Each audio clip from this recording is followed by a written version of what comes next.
Thank you very much. Excellent. And you are? Heather Jeffen, Okay. Jeffen Consulting Firm. It's really an excellent presentation. The only thing I find is not really addressed is the implication of IT, information technology, in linking the whole thing. For example, from research development all the way to the smallholder.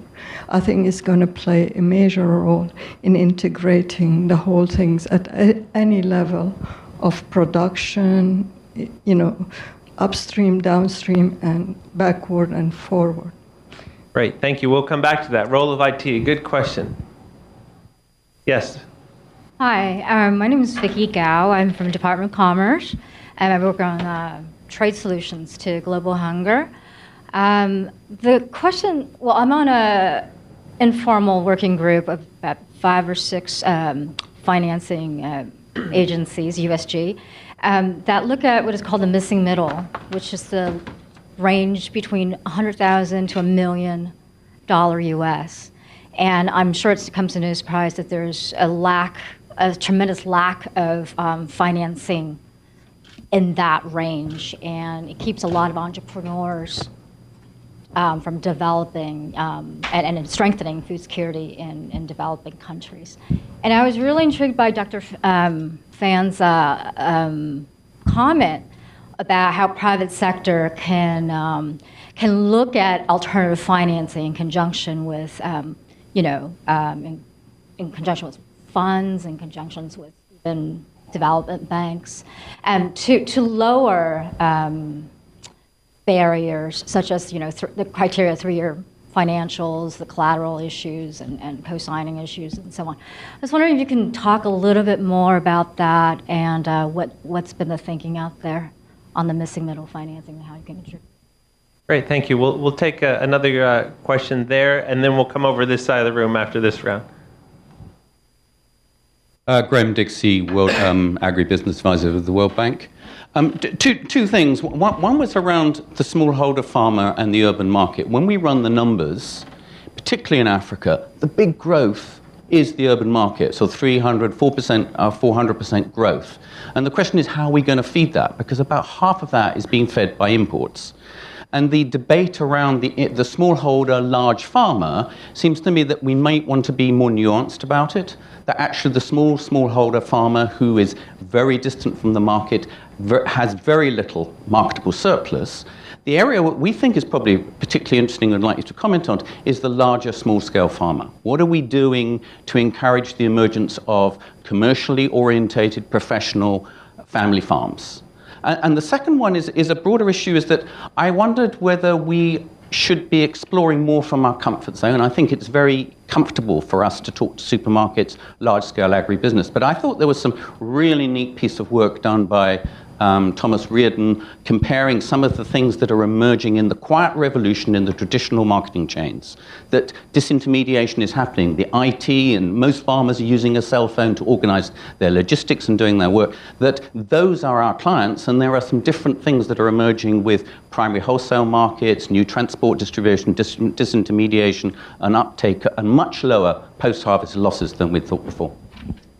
Great, thank you. So really interesting comments on IT, missing middle finance, and this how to support larger, small-scale farmers and some market transformation. So any one of you would like to jump in on any one of those issues? Me start, and I'll pass on to Dr. Phan. I would take 2 questions, the missing middle and the one on the how do you feed urban growth. There's another missing middle we haven't talked about, which is the middle class. And a lot of these issues about transforming agriculture also come with a change in behavior of the middle class. A small example, Ngozi Okonjo-Iweala, who's the finance minister of Nigeria, made a remark saying that she starts to put half cassava flour and half wheat flour when she makes her bread and cakes. And it created a transformation in Nigeria in terms of how bread is made. And it gave a market to cassava, which was a very good substitute for the wheat imports that the country had to have because it doesn't really grow wheat. So this is an example of how one can use the missing middle of the middle class to bring in markets that would serve some of these bottlenecked areas. But on the question of feeding the urban growth, we didn't talk about urban agriculture, which is one of the really exciting areas, particularly for Africa, because urbanization has taken place with a lot of land still left around for farming. And this includes livestock.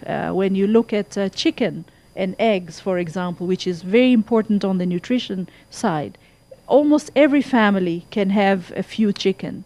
And going now from the small family to a commercial family-owned livestock business, I think is quite straightforward, and a number of families have been able to do that in quite a few countries, and the chicken market has emerged in many of the big cities in Africa. But the second one, related to the smallholder who farms in a family farm at commercial scale, is horticulture. I'm amazed when I travel now to see how in Africa vegetables and fruit coming from individual family farms, but farming with the really high end of science and knowledge and using the best technologies in the world and ideas, are able to raise productivity and serve urban markets across countries. You get fresh fruit traveling most of Southern Africa now, coming from small family farms. So I think this is a very important area and one that can grow even further. But I won't tackle the finance question, although there's some ideas we could share there. Very good. I think the IT question is excellent. We have seen some limited successes in India, in Ethiopia, and some other African countries. But they are facing three challenges, called 3Cs, using Maximo Torero's terminology. They are facing 3Cs challenge: the connectivity, capacity, and the contents. Many smallholders simply do not have access to internet. They might have access to mobile phones, but not internet. So connectivity needs to be improved. The second is the capacity. Even when the smallholders have access to internet, to mobile phones, but they have to have the capacity to understand the knowledge, information provided to them. The third is actually contents. Who provides the contents for the IT, for extension? So the three Cs. Now, on financing, Vicky's question, I would ask James to answer this question: how the private sector can help smallholders to access to financing, like your hybrid seeds. You know, they don't have the money to buy your seeds right now, and they don't have the fertilizers, because hybrid seeds needs fertilizers, irrigation. So, tough question for you. Now, on the urban markets, yes, it is ironic that in Africa, half of the urban populations are fed by imported foods. In the meantime, just 10 or 20 kilometers away, the smallholders try to sell their products. We must change that. And smallholders is not just that's a one definition. As I can see, there are three types of smallholder farmers. One is some smallholders will never be able to convert their farming to business or to livelihoods because of poor soil or maybe lack of land. For these smallholders, they need social protection. In the short run, they needed to access to food. In the long run, they need to be moved to other areas or even to urban sectors. So they are not viable smallholders.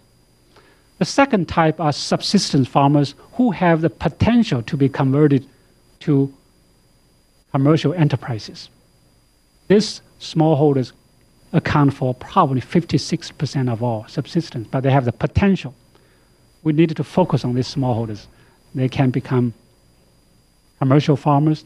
They will sell the products to urban centers. The third type, obviously, is already commercialized farmers.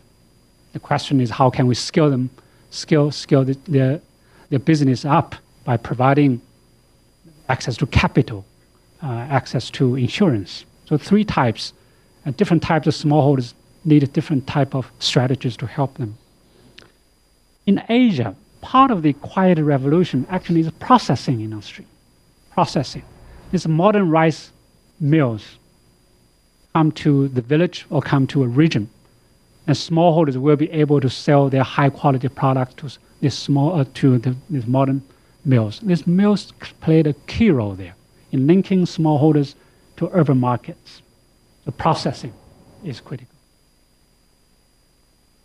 So do I have to answer the tough questions? So let me start with that one. It's a great question because in our business, credit is financing for farmers is a real challenge. So in some cases, we end up being the bank in offering credit and taking some risk on the receivables. But our business isn't banking, and so to the extent we can, we try to find either private sector or development banks or folks who are in that business, who can provide help to us. But we're often a good delivery mechanism, because as you're selling the inputs to the farmer, they need the credit then, so we can provide a value add to the people that are doing the financing. So to the extent we can, we try to find other people to do the financing. You bundle them together. Credit, seeds, it becomes part of the offering. Yeah, it becomes part of the offering. Sometimes risk management. We're still learning how to put risk management programs or products together in places like sub-Saharan Africa, but our salespeople in the U.S. are the largest providers of crop insurance. We don't carry the insurance risk ourselves, but we're delivering it as part of the offering to farmers. And so, yeah, there is a role there that we can play as you're having that transaction around the inputs to be able to deliver other things.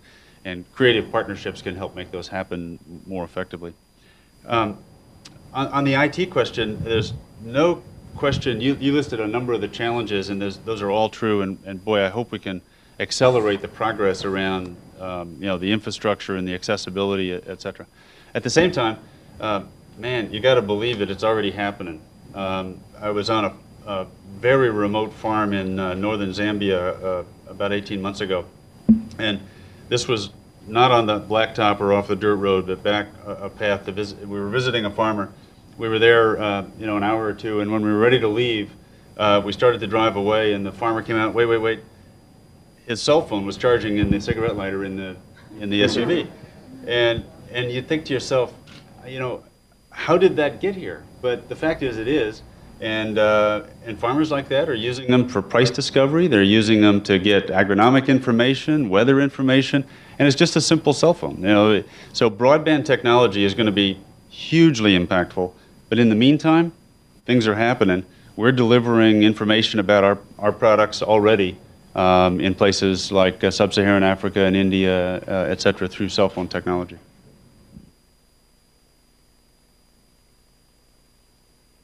I just want to speak to the access to finance, or what you refer to as a missing link. I do believe that, at least in the Islamic Development Bank, I've discovered recently that some form of asset-backed financing, like Islamic financing instruments, seem to be, in my view, much more adapted to the risk profile of smallholders, simply because they don't put the risk of borrowing or the financial risk. They are asset backed, and they tend to be more risk sharing.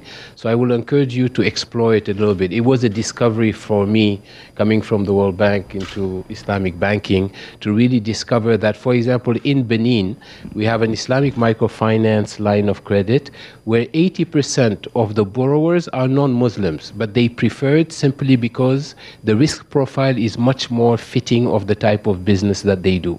So I think it is not optimal to ask the private sector, particularly DuPont, to do microfinance. It would be too expensive, and it really adds another burden. So I think we need to tailor solutions or find solutions to provide these businesses. Small farmers, again, are not marginal businesses. If you look at the economy of Burkina Faso, of Mauritania, the bulk of the economy is smallholders, and therefore the banking sector has to be required to offer products and services that are fitting to this type of businesses. It is totally abnormal to have a country where, for example, the banking sector, 80% of the business is like letters of credit to finance imports. Okay, and yet there is no regulation that forces the banks to come up with products and services that fit the type of demand that the economy is generating. So I think we don't compensate distortions or policy failures by suboptimal solutions. I think we need to move away from those type of solutions. On the urban agriculture or the urban demand, I think what we are witnessing is really, again, a failure in policy, because most of the pricing incentives, the policy incentive, and this is more glaring today that I live in the Middle East, in the GCC, where the subsidy policies are such that the type of consumption patterns that you observe are simply not commensurate to the type of agricultural system that you have. If you have people consuming bread or rice or wheat that is not produced locally, of course imports will be very, very, very high. And of course the incentive system to shift towards even healthier foods such as vegetables and fruits, etc., will not be there. I was in Dushanbe last week, and you should look at the consumption pattern, for example, of the Tajik people. They consume local produce, which are mostly fruits, vegetables, that are produced locally. They will not consume or overconsume pasta or bread, which is not produced locally. So I think the policy distortion, and this is where some of the work that IFPRI does on the food policies for food security is quite relevant. But I think we need to have that debate.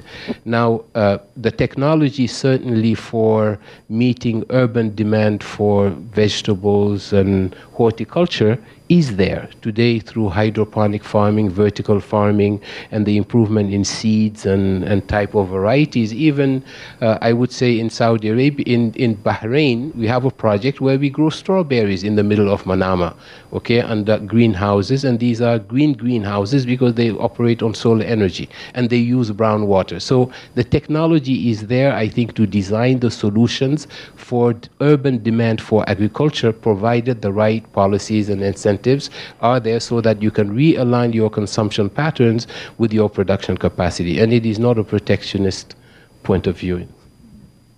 Thank you. Just a point on a slightly different topic, connecting to that. We've talked a little bit about urbanization. We talked a little bit about post-harvest loss with one of the questions. And this is more of a question than it is a suggestion. But in a conversation recently, you know, in the developing countries, about 1/3 to 40% is lost, mostly from the farm to the market. In the developed world, about 1/3 is lost, but it's from the market to the consumption, right? It's the restaurant portions we don't eat, it's the stuff in the back of the refrigerator that never gets eaten. So in largely urban areas, it's post-market. So one of the challenges I think we're going to have is, how do we make sure that in these developing countries, we don't have 30% lost from farm to market, and then with the urbanization, another 30% lost from market. And so it's a challenge that I think really reinforces, I mean, just losing 1/3 or more is enough of a problem. I think we're at risk if we're not careful of doubling that in some of these regions without concerted effort. Point. Just on that one, for example, we are in partnership with the World Bank, we're financing a program on building resilience to food and security, where the Islamic Development Bank put about $230 million for the Sahelian countries, looking at how does one reduce post-harvest loss, and also how do we improve storage and conservation to market. And I think some of the results of the technologies that DuPont uses, I've seen your experience in Ghana, for example, where you are able, on the storage side for horticulture, to increase the shelf life and the conservation. Those type of technology are going to be very critical. And I think that's where public funding can really go into injecting that technology in the post-harvest, as well as on the demand side for food conservation. Great, thank you. More questions? Right here. There's one, and then back there, I'll get you. Right here, first row or second row, and then there. Good afternoon, excellent panel, congratulations for all. I am Adriana Herrera. I'm studying here at SAIS, a master's degree. And my question is about sustainability and voluntary standards provided by the public sector, particularly in two areas. agriculture reducing carbon emissions and the role of carbon markets in agriculture. So it's a new area that maybe the private sector could explore.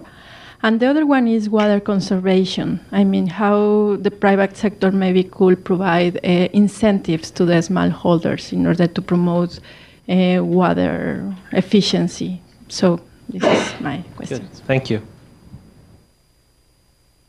Catherine Scaife-Diaz, IFC. I wanted to return to the topic of capacity building for smallholder farmers specifically. First of all, I wanted to also mention that the list of private sector opportunities to build capacity beyond smallholders that you mentioned was really fantastic and expansive. I appreciated that. But specifically on capacity building for smallholders, we heard that rural institutions, NGOs, producer organizations, sometimes the private sector and sometimes the public sector, for example, in the case of AMSA in Ethiopia, all could be actors in building capacity among smallholder farmers. Who is the most appropriate actor for which circumstances, and how can we support them to expand those services to smallholders? Thanks. Thank you. Any other questions? Did we have folks online? We do. This question comes from Selena with Global Environment Facility. She asks, smallholder farmers are the canary in the mine as far as climate change effects are concerned. They are exposed to its impacts and can be highly vulnerable. What can be the private sector's role in addressing this growing challenge?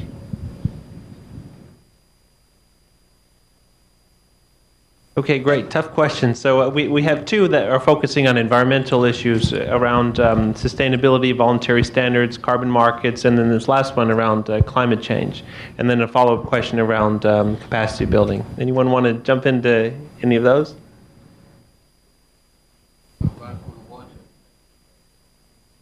In my view, the private sector can play.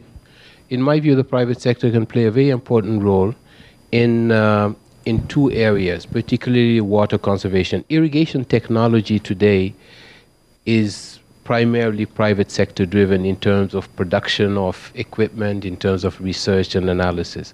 And I think in the irrigation technology area, the private sector can be looked at to kind of bring innovation into that area. The second is in the use of brown water, okay, or recycled water as we call it, particularly as we increase the demand of or the need to produce agriculture closer to the consumption areas in the urban agriculture or urban horticulture. Last but not least is a subject that's very close to our heart, which is how do you bring the marginal saline lands into agricultural production. So biosaline agriculture for us in the Islamic Development Bank and the dry land areas are going to be a key challenge. And there we look at the private sector to really provide the leadership in innovation and technology application. I'll comment on the capacity building question. I think there are different opportunities and capabilities for the stakeholders along the capacity building value chain. So for example, at the level of the farmers and farmer organizations, usually it's civil society that's best placed to support the creation and strengthening of farmer organizations. And I think that capacity building to have well-organized cooperatives or farmer unions and farmer organizations is a civil society expertise. But then when you come to the transferring of research to farmers, I think there the private sector has a very big advantage because most of the transfer of ideas has to have a market somewhere, otherwise the ideas will not be affordable. And I think the role of the private sector in bringing prices down is very key. So I think here the private sector can play a very critical role. Then when you go to the integration of markets, creating the right policy environment, the capacity building in that area falls on the shoulders of public sector because that's where the expertise is. And then of course organizations like foundations, philanthropic organizations and so on are very effective in the transferring of ideas, in the bringing to bear solutions that have worked in one place and making sure they're known, and also in supporting these partnerships but also in making available alternative financing at an affordable level or rate for the smallholder and other players in the market. I want to use this opportunity to give the example of IT, which I thought was really amazing. Today in Harare, the farmers who are growing tomatoes and other fresh vegetables, they have somebody in the city who can tell them, they look around to see how many tomatoes have moved, and they send an SMS, and they know when to bring more tomatoes, so they're not left rotting in the city, but they are purchased and they're always looking fresh, sitting on the seller's pile. This is a very simple use of an SMS system to transmit price information or demand information, and it's immediately acted upon. They use these small commuter buses to put the tomatoes in, and they make their way to the city. I was surprised to see such a model working in a country where the rural areas don't have electricity. They give all their telephones to someone on a bicycle will go. One is electricity, the other is connectivity. And he carries 20, 30 cell phones, all of them with a whole list of SMS messages. He goes to a hill, he sits there, all the SMSs go, new ones come in, and he bicycles back to the village. So he bridged connectivity in a very creative way, and I think farmers are using very creative ways to start to bring some of these seeds that come up. And that is capacity building, but at a very local level with local ideas. I think smallholders and the private sector have a huge role there to adapt to climate change as well as to mitigate climate change. But smallholders need certain varieties that can tolerate floods, droughts, heat waves. The newer variety is not only high yielding, but also more tolerance against the shocks and more nutrition as well. So the private sector has a role to play. Then fertilizers. Fertilizer is another big emitter of greenhouse gas emission. So how can the private sector help to develop a new type of fertilizers that can cut down the cut down the greenhouse gas emission, improve the efficiency use of fertilizers? Again, big role there for the private sector to play. And on the carbon market, I think that the other one is better. Right. Right. I think the carbon market, part of the problem right now is farmers do not have incentives to help to mitigate the climate change. Why? I mean, why should I help? It's a public bets or public goods. So if we can compensate farmers for changing their farming practices to put the carbon in the soil, they will do it. So increase the carbon price, make sure that these farmers have the capacity to access to the carbon market will be critical. Again, the private sector can play a huge role there. Then the smallholders' capacity is low. How can we help? I think towards the end of the day, it's themselves. They should really, the government should facilitate that process. The farmers can organize themselves better, so they can increase their power, they can increase their demand capacity. So demand capacity is also critical for other partners to help them.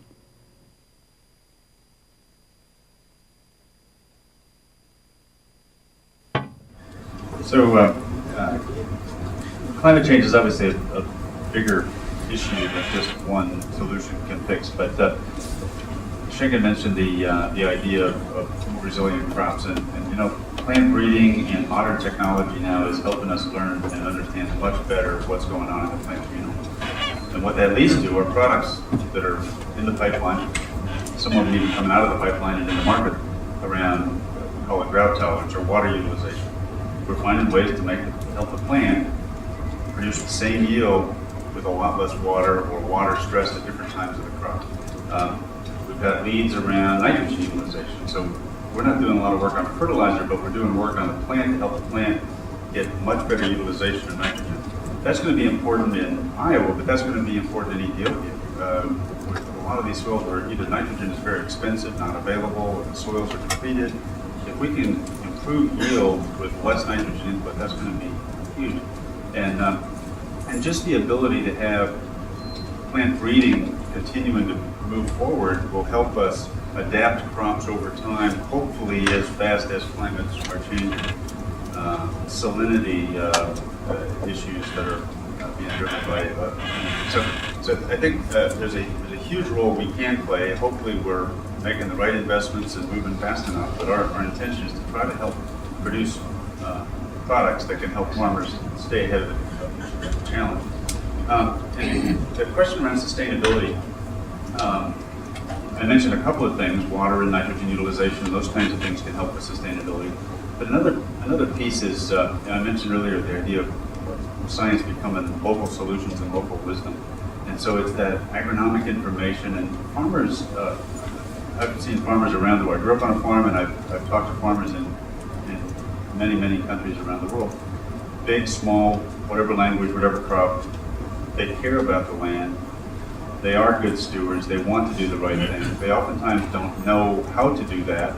And so education, giving them examples, helping them learn new techniques, they're very rapid adopters. So I think there are a lot of things that we can do, and hopefully that we are doing that will make a difference. But we see that as a key role. From our point of view, at least at DuPont, sustainability in its truest sense, environmental sustainability, but also economic and social sustainability, has got to be a key part of the offering. If we're not delivering value to the farmer, but also doing it in a way that the farmer's going to be able to have a successful business next year and the next generation, et cetera, then we're not successful. Thank you. We are almost out of time. I wanted to see if there is another one or two really quick questions or comments before we wrap up.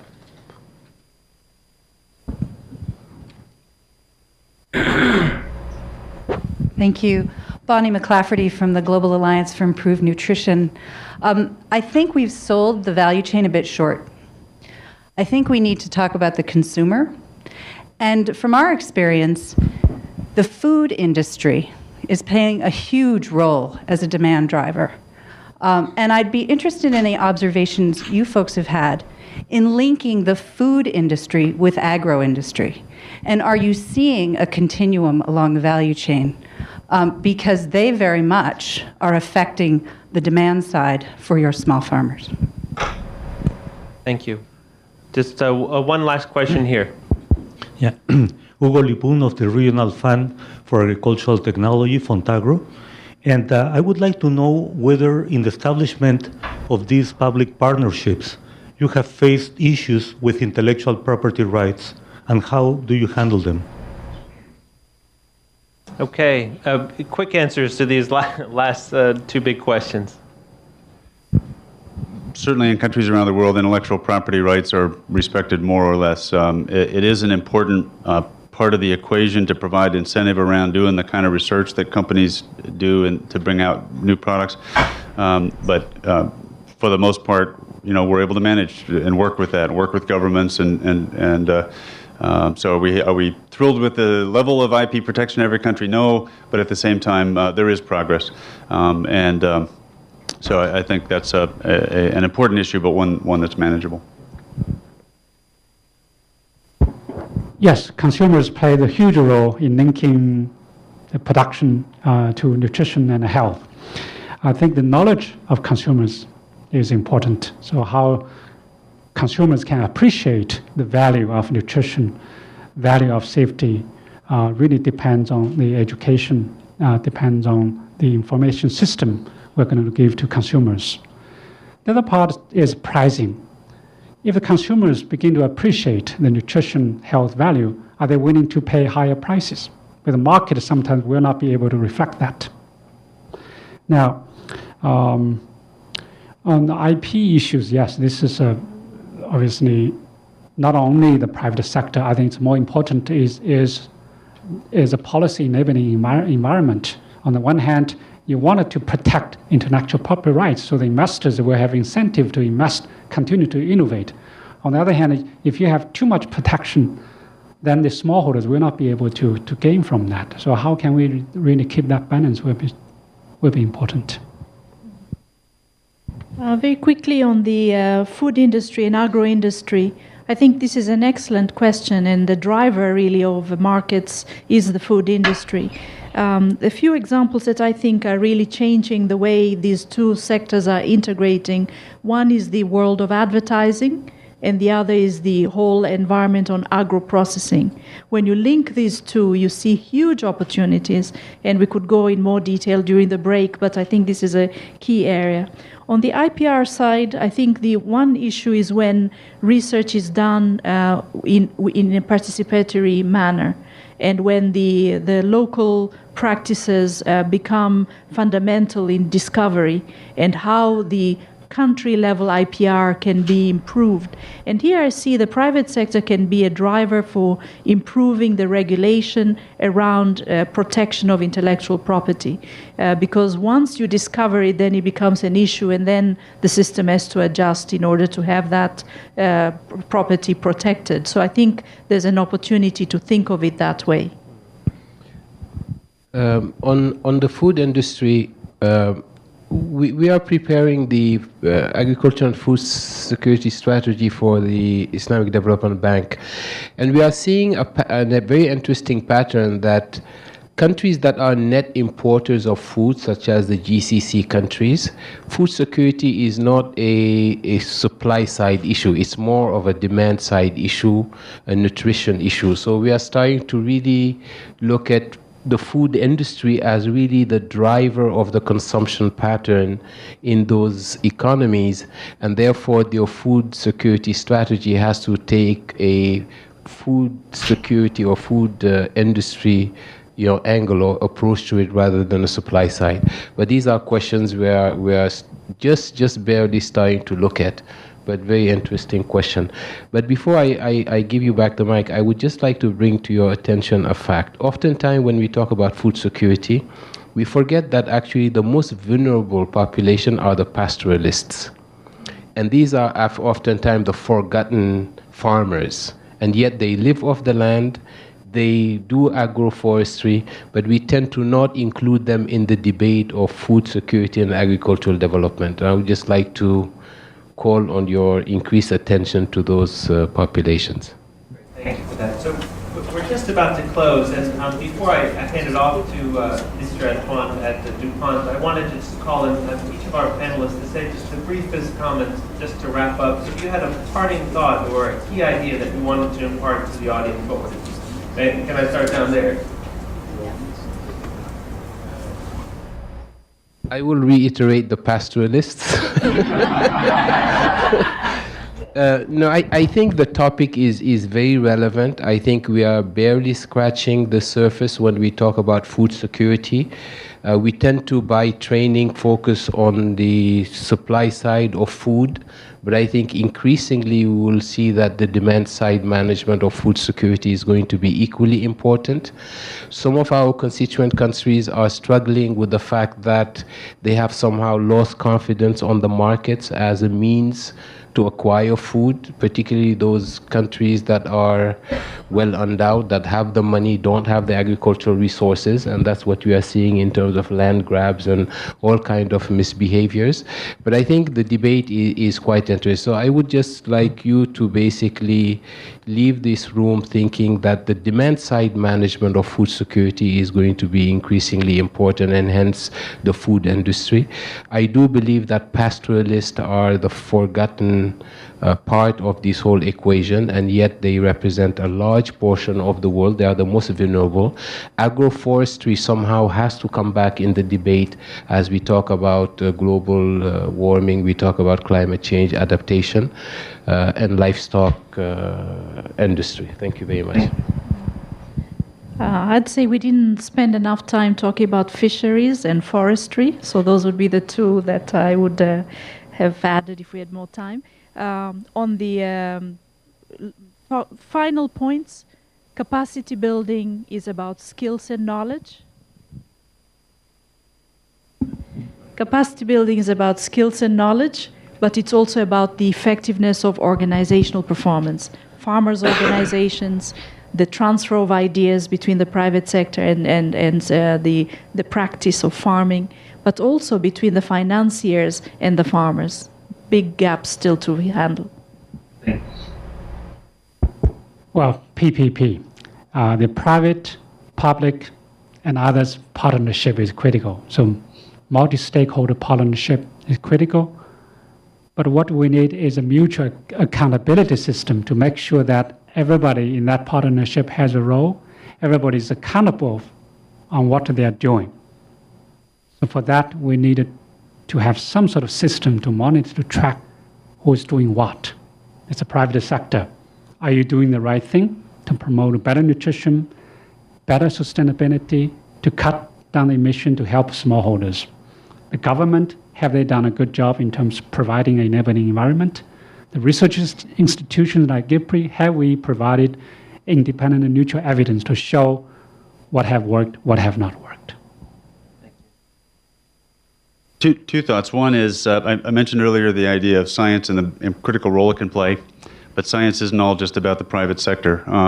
There's a lot that we can do and will do, but public investment in agricultural research is down in developed countries and still at very low levels in many of the developing countries. And so if we're going to really solve some of the challenges, we need scientific advancements.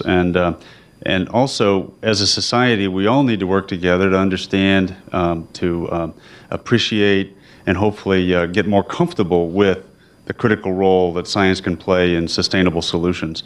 Then the second, we talked a lot about public-private partnerships or collaboration, and there are some really exciting examples that are happening today. But I think for us to really rise up and solve this challenge collectively, it's going to take all of us finding even more creative ways to work together and take it to a whole new level where we can not only take it to impact, but scale it up to broad impact. And so I think we still have some challenges there around how do we really learn how to collaborate in entirely new ways to have an impact. But I think it's possible. Thank you. At this point, let me hand it off to Mr. Antoine from DuPont for some final closing remarks.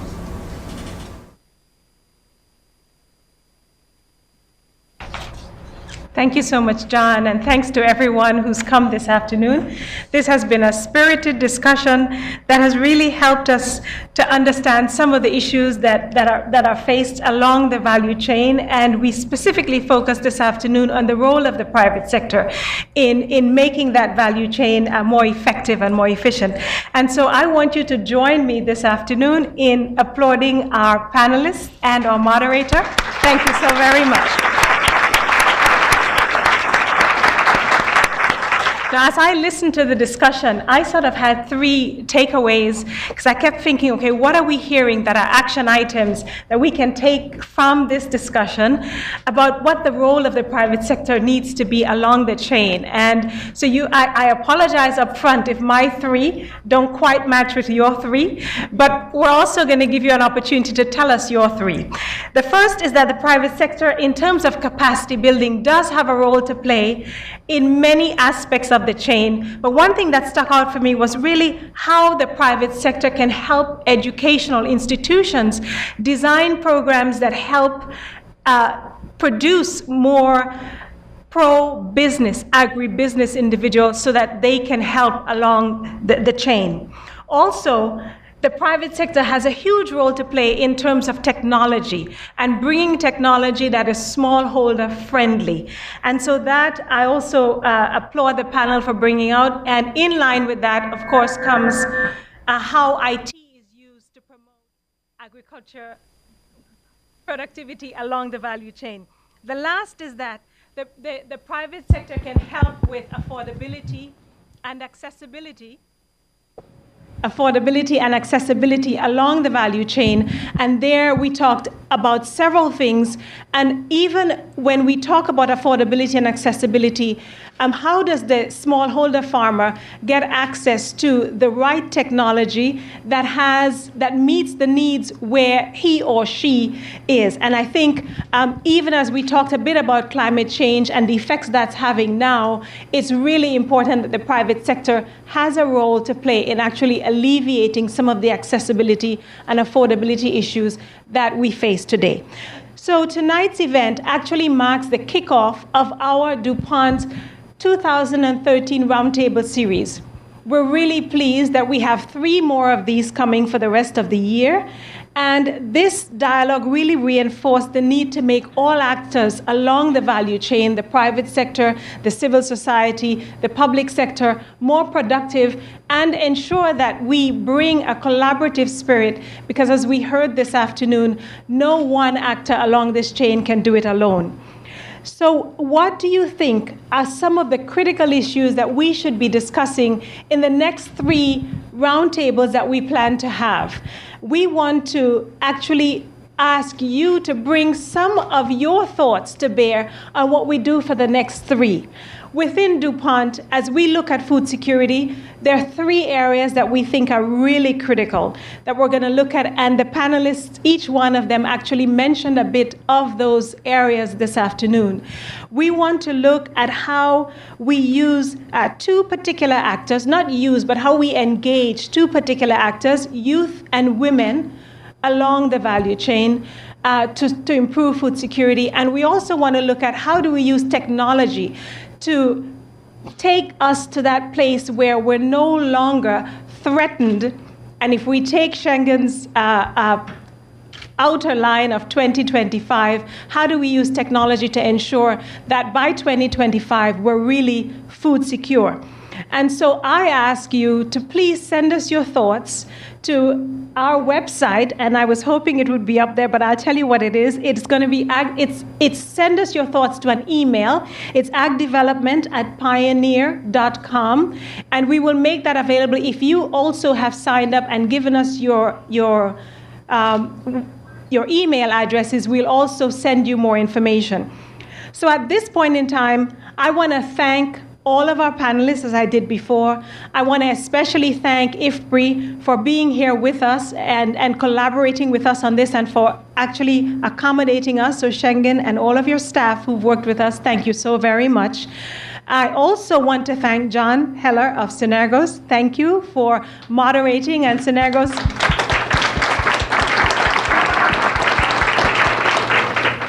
Synergos will actually be with us throughout this series, because you should know that at the end of the year, we plan to actually put the actions that we believe should come out of, that have come out of these discussions. We plan to actually compile those and share those with those who've actually been on this road with us. But more so, even for those who are not in the room, many of the guests who are with us on via the internet today.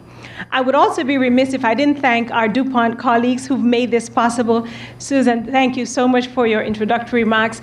And for, I consider her my partner in crime for this event, Rajul Pandya-Launch from IFPRI, who's really worked with us. Thank you so much.